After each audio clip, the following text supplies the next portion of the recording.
As Europe flourished during the Enlightenment, advancing in literacy, mathematics, and science, one man's brilliance stood out above all. His name is Leonhard Euler. With over 800 works published during his lifetime, and more than half completed after he had gone blind, Leonhard's legacy is a proof to human resilience and the power of intellectual pursuit. Born on April 15, 1707, in Basel, Switzerland, Leonhard was destined for greatness. His parents, Paul Euler, a pastor, and Margaretha, a devoted mother, raised him in the serene village of Rien. The peaceful Swiss countryside, surrounded by nature's quiet beauty, shaped his calm and steady temperament. This tranquility allowed him to cultivate a remarkable ability to focus, a gift that would later help him navigate the darkness of blindness without faltering in his work. From an early age, he was no ordinary child. By the age of 7, he had already begun studying advanced algebra, a subject far beyond the grasp of most adults, let alone children. His keen intellect quickly became apparent to those around him. At just 13, he enrolled at the University of Basel, a sign of both his extraordinary talent and the flexibility of European universities at the time, which admitted students much younger than today's norms. Although the university itself was not particularly renowned, Euler was fortunate to come under the guidance of Johann Bernoulli, a mathematician who was considered a giant of the era. By this time, Isaac Newton was in his final years, and Gottfried Wilhelm Leibniz had already passed away, leaving Bernoulli as one of the most influential figures in the world of mathematics. Initially, Bernoulli was reluctant to take on a private student due to his demanding schedule. However, Leonhard's relentless curiosity won him over. Bernoulli invited him to visit every Saturday afternoon to discuss mathematical challenges and concepts. Leonhard later recalled these sessions with profound gratitude, saying, "When he resolved one of my objections, 10 others at once disappeared, which certainly is the best method of making happy progress in the mathematical sciences." After earning both his bachelor's and master's degrees, Leonhard briefly considered theology, following his father's wishes for him to become a pastor. However, his heart remained with mathematics. Recognizing his prodigious talent, Bernoulli himself visited Leonhard's father, Paul, to convince him that Leonhard was meant for something greater. Persuaded by his old friend, Paul relented, and Leonhard was free to devote himself entirely to his passion. Despite this, Leonhard never abandoned his Christian faith and saw divine harmony within mathematics.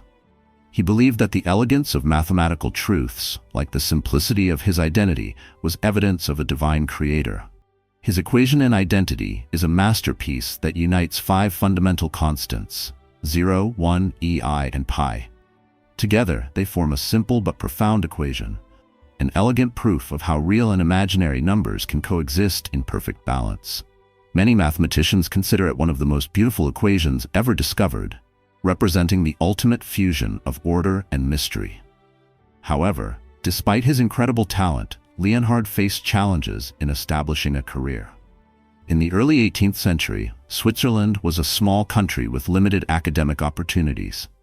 His application for a physics professorship at the University of Basel was rejected, with the university deeming him too young for the position at just 19. What might have seemed like a setback was, in fact, a hidden blessing. To realize his full potential, he needed a more dynamic and collaborative environment. This opportunity presented itself in St. Petersburg, Russia, where the Academy of Sciences sought to become a leading center of intellectual development.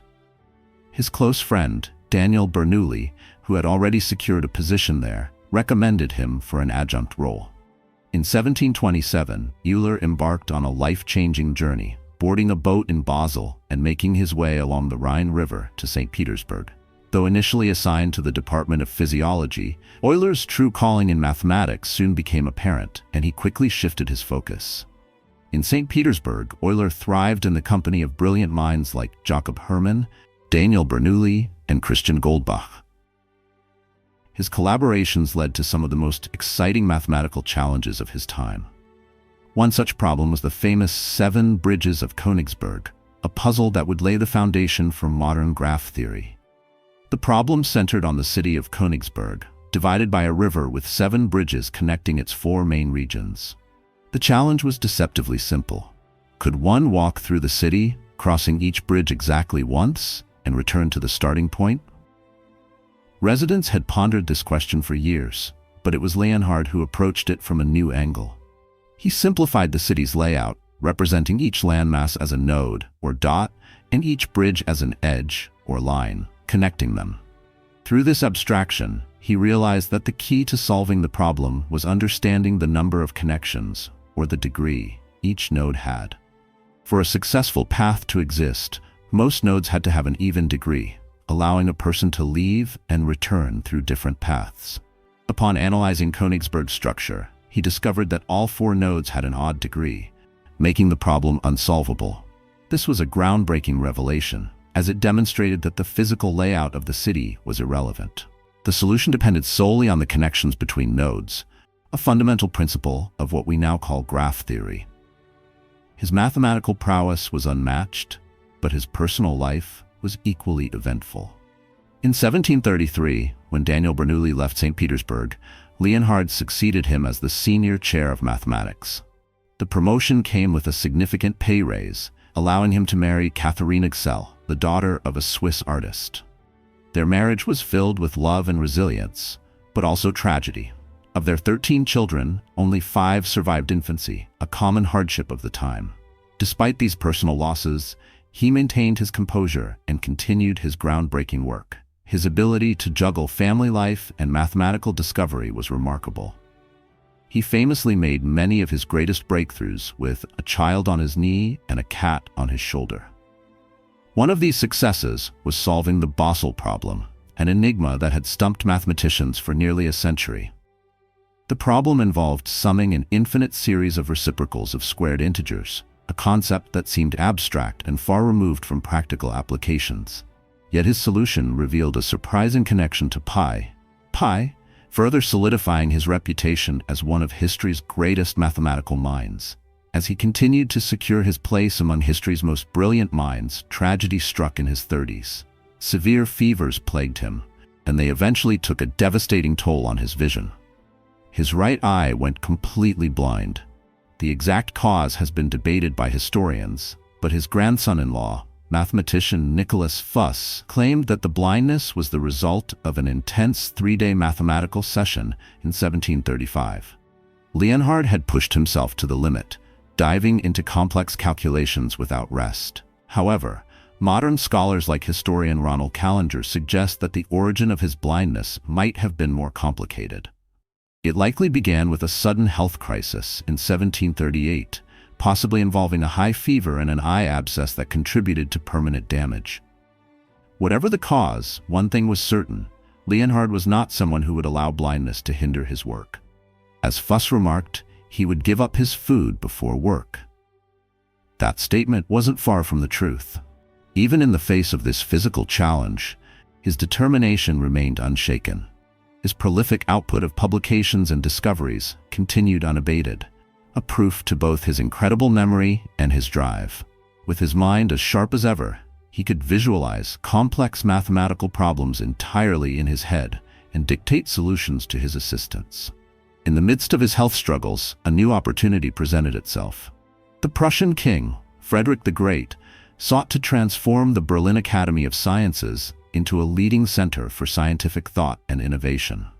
Leonhard's reputation had spread far beyond St. Petersburg, and Frederick saw him as the key to achieving this transformation. Although he initially hesitated to leave St. Petersburg, the death of the Russian Empress Anna in 1740 led to a period of instability and hostility toward foreign intellectuals. Sensing that it was time to move on, he accepted Frederick's offer. In 1741, he left Russia after 14 productive years and arrived in Berlin, ready to start a new chapter. During his time in Berlin, he made some of his most influential contributions to the field of celestial mechanics, particularly through his work on the three-body problem.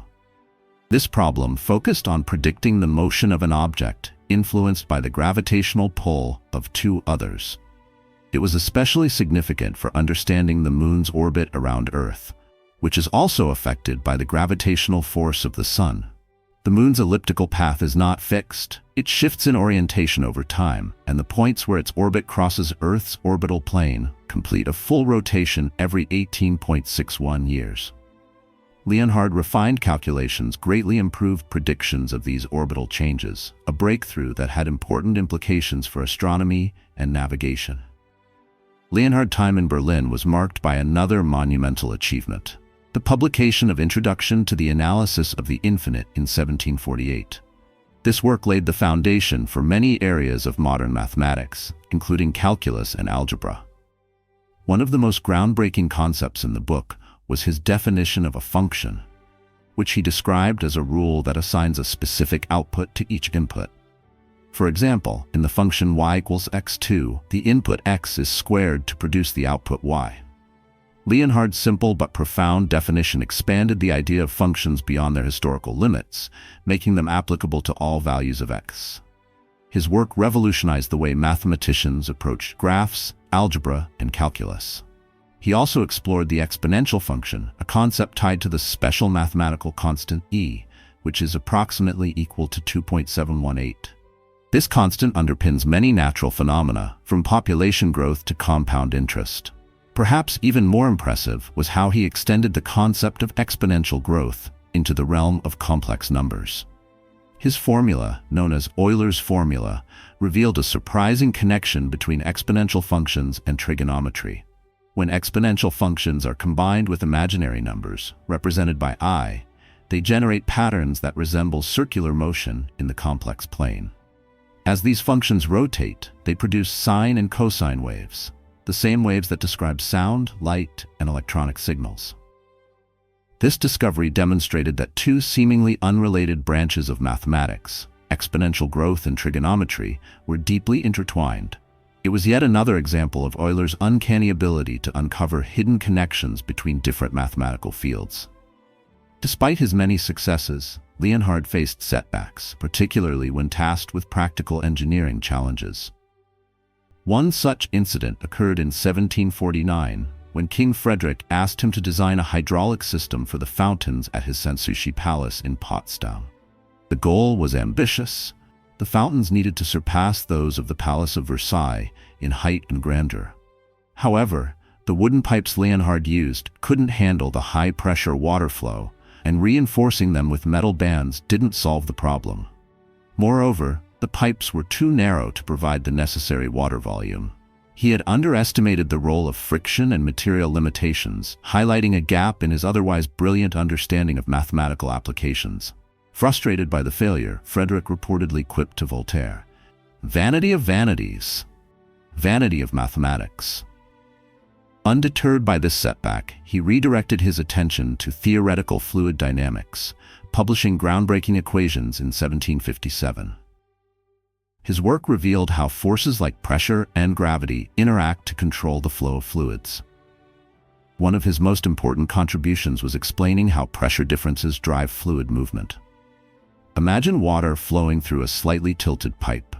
At the lower end, higher pressure pushes the fluid upward, while the opposing pressure at the higher end resists the flow. His equations demonstrated that when the pressure difference is strong enough, it can overcome resistance and allow the fluid to flow upward, despite gravity pulling it downward. His time in Berlin was not without conflict. As Frederick's interest in the academy waned, tensions grew between Leonhard and the king. Frederick favored French intellectuals, particularly Voltaire, and often dismissed Leonhard's contributions. When the Academy's president passed away, Frederick refused to appoint Leonhard as his successor, instead offering the role to the French mathematician Jean-Laurent d'Alembert. When d'Alembert declined, Frederick took the title of deputy president for himself. Leonhard's dissatisfaction grew, and when Catherine the Great of Russia invited him back to St. Petersburg in 1766, he eagerly accepted. Catherine promised him a prominent role at the Academy and secured positions for his three sons, making the decision to return an easy one. However, Frederick's response was less than gracious. After ignoring Leonhard's first two requests to leave, Frederick finally relented, writing, "I permit you to quit in order to go to Russia," without offering a word of thanks for Leonhard's years of service. Leonhard returned to St. Petersburg, where his health continued to decline. A cataract in his good left eye had reduced his vision to the point where he could no longer distinguish between a blank page and one with writing. Ever the optimist, he joked, "Now I will have fewer distractions." Despite his blindness, he entered one of the most productive periods of his life, authoring over 400 papers and dictating mathematical texts to assistants. His ability to perform complex calculations entirely in his head amazed those around him. By the time he returned to St. Petersburg, Euler's remaining vision had deteriorated due to complications from a cataract. In 1771, he underwent surgery to restore sight to his left eye. At first, the procedure seemed successful, but improper post-surgical care and infection led to total blindness. Most people would have been devastated, but he accepted his condition with remarkable grace and humor, remarking that his blindness meant fewer distractions from his work. This period, astonishingly, became one of the most productive phases of his career. Relying on his extraordinary memory and keen mental visualization, he dictated complex mathematical papers to his assistants. Among them was the unemployed tailor Peter Grimm, who had no formal background in mathematics. Under Leonhard's guidance, however, Grimm not only assisted with the dictation of Elements of Algebra, a book aimed at making mathematics accessible to a wider audience, but he also became proficient in solving algebraic problems himself. This transformation was proof to Euler's ability as both a teacher and a mathematician. One of the defining moments of this period was the devastating fire that swept through St. Petersburg in 1771. The inferno destroyed more than 500 homes, including his home. As the fire spread to his residence, his servant, Peter Grimm, found a ladder, climbed to the second floor, and carried the blind mathematician to safety. Though shaken, Leonhard's resolve remained intact. He continued working, determined to push the boundaries of mathematical discovery. During these years, his contributions extended into new areas of mechanics, particularly fluid dynamics, and the motion of bodies under the influence of forces. His equations of motion, often referred to as the Euler equations, laid the groundwork for modern fluid mechanics. These equations describe how fluids flow under the influence of forces like pressure and gravity, and are still used today in fields ranging from aerodynamics to weather forecasting. To understand Leonhard's insights into fluid dynamics, consider water flowing through a slightly tilted pipe. At the lower end of the pipe, higher pressure pushes the water upward, while the opposing pressure at the higher end resists the flow. Gravity adds another layer of resistance, pulling the water downward. What his equations reveal is that when the pressure difference at the lower end is strong enough, it can overcome both the resistance of pressure and gravity, allowing the water to flow smoothly. This discovery had far-reaching applications, particularly in engineering and naval design. He also tackled the complex motion of rigid bodies, publishing works that explored how objects rotate and translate under different forces. His research on rotational dynamics became fundamental to mechanical engineering and is still taught in physics and engineering courses today. As his professional success continued, his personal life was marked by both loss and resilience. In 1773, his wife Katharina passed away at the age of 66. The loss was a heavy blow for Leonhard, who had shared decades of life, love, and partnership with her. However, his faith and family kept him grounded. He later married Katharina's half-sister, Salome Abigail Tsell, who provided companionship and support during his final years. Despite his advancing age and declining health, Leonhard maintained an unshakable work ethic. He continued dictating papers, mentoring young mathematicians, and expanding his influence across various scientific fields. His mind remained sharp and active, and he often taught mathematics to his grandchildren, passing down his knowledge to future generations. Leonhard's final day, September 18, 1783, began like any other day for Leonhard. He spent the morning teaching his grandchildren and discussing the upward motion of hot air balloons with visiting colleagues. At lunch, he shared ideas and stories with his guests, demonstrating the same enthusiasm and curiosity that had defined his entire life. After lunch, he took a brief nap, a routine he had adopted to recharge his mind for the afternoon's work. When he awoke, he lit his pipe and continued his discussions. Moments later, The pipe fell to the floor. As he bent to retrieve it, he suddenly clasped his hands to his head and uttered his final words, Ich sterbe, meaning, I am dying. He had suffered a massive stroke and passed away that evening at the age of 76. His death marked the end of an era, but his legacy was just beginning. His work would continue to shape the fields of mathematics, physics, engineering, and astronomy for generations to come. His name is immortalized in countless theorems, equations, and scientific principles. His story inspires mathematicians, scientists, and thinkers of all disciplines to strive for excellence and embrace curiosity. In his final years, he expressed a belief that in death we would enter a more perfect state of dreaming. Perhaps he saw death not as an end, but as a continuation of the grand quest for knowledge, a dream where the mysteries of the universe could be understood in their purest form. Leonhard Euler's life was more than a collection of achievements. It was a profound exploration of the universe's hidden truths. His legacy is a beacon of what human intellect can achieve when guided by curiosity, passion, and an unrelenting drive to uncover the unknown.